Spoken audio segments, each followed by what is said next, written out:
আল্লাহ তাআলা সে নির্দেশনাই দিচ্ছেন।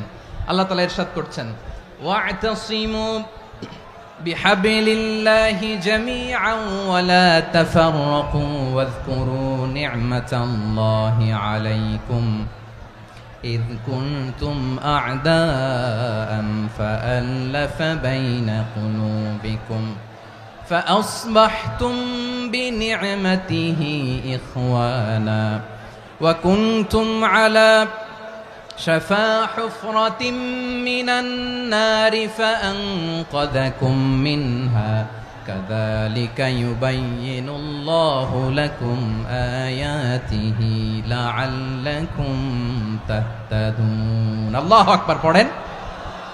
আল্লাহ বললেন, ও গোলামেরা শোনো, ওয়া'তাসিমু বিহাবলিল্লাহি জামিআ, ও আমার গোলামেরা সবাই মিলে আল্লাহর রশিকে আঁকড়ে ধরো।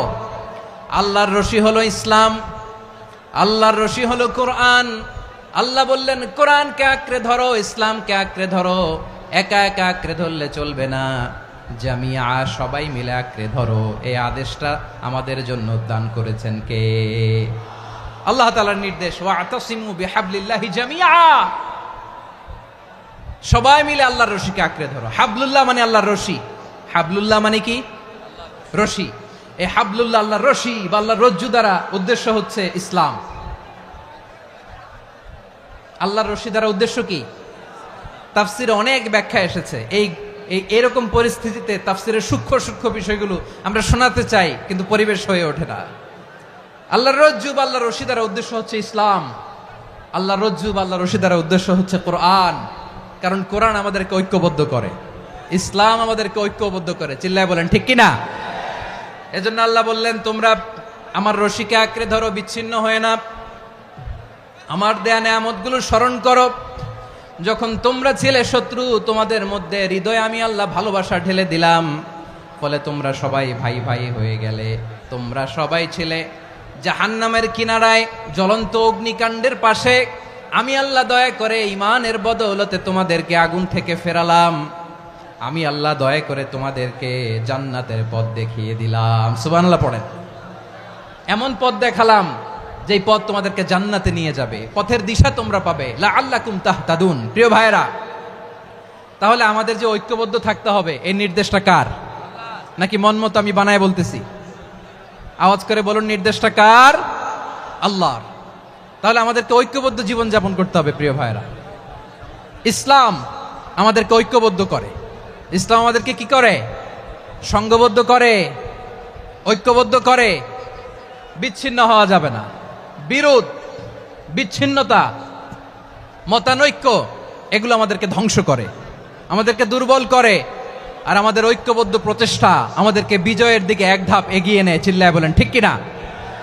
এজন্য আল্লাহ বললেন, ওয়া'তাসিমু বিহাবলিল্লাহি জামিআ, তোমরা আল্লাহর রশিকে আঁকড়ে ধরো, তোমরা ঐক্যবদ্ধ জীবন যাপন করো, তোমরা বিচ্ছিন্ন হইও না। বিচ্ছিন্ন হইলে লস, ঐক্যবদ্ধ হলে সেখানে কল্যাণ আছে না নাই? মাইকে কি সমস্যা হয়েছে কোনো? হ্যাঁ, এবার ঠিক আছে। প্রিয় ভাইয়েরা, শেষ করে দেই না? তাইলে শেষ করে দিব তো। গত 2 দিন আগে এসে বসে আছেন, আর আমি আসার 20 মিনিটের মধ্যে উঠে যাচ্ছেন কেন? আর সহ্য হচ্ছে না? আর পারতেছেন না? হ্যাঁ, বসেন। যাদের খুব জরুরত তাদেরকে বের হইতে দেন। অনেকে সকাল থেকে বসে আছে, ওয়াশরুমে যেতে হবে, সারাদিন কিছু খায় নাই, পাগলের মতো বসে আছে। আমি জানি, সব রিপোর্ট আছে আমার কাছে। মেহেরবানি করে বিশৃঙ্খলা করবেন না, আল্লাহর ওয়াস্তে, আল্লাহর ওয়াস্তে।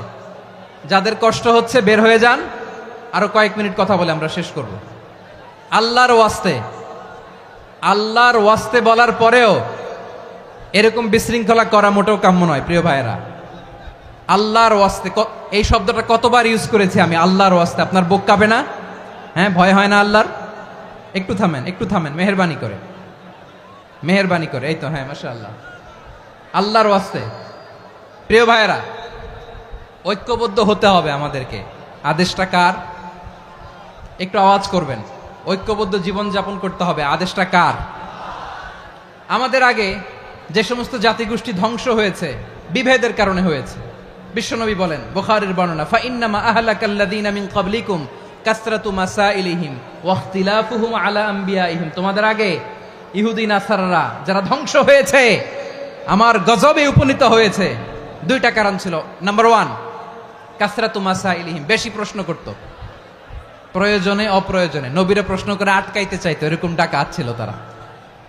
2 নাম্বার কারণ ওয়া ইখতিলাফুহুম আলা আম্বিয়াইহিম, ইখতিলাফ করার কারণে, বিভেদের কারণে, পারস্পরিক বিরোধে জড়ানোর কারণে তারা ধ্বংস হয়েছে। এখন বলেন, আমরা কি আল্লাহর গজব চাই? আমরাও কি তাদের মতো ধ্বংস হতে চাই?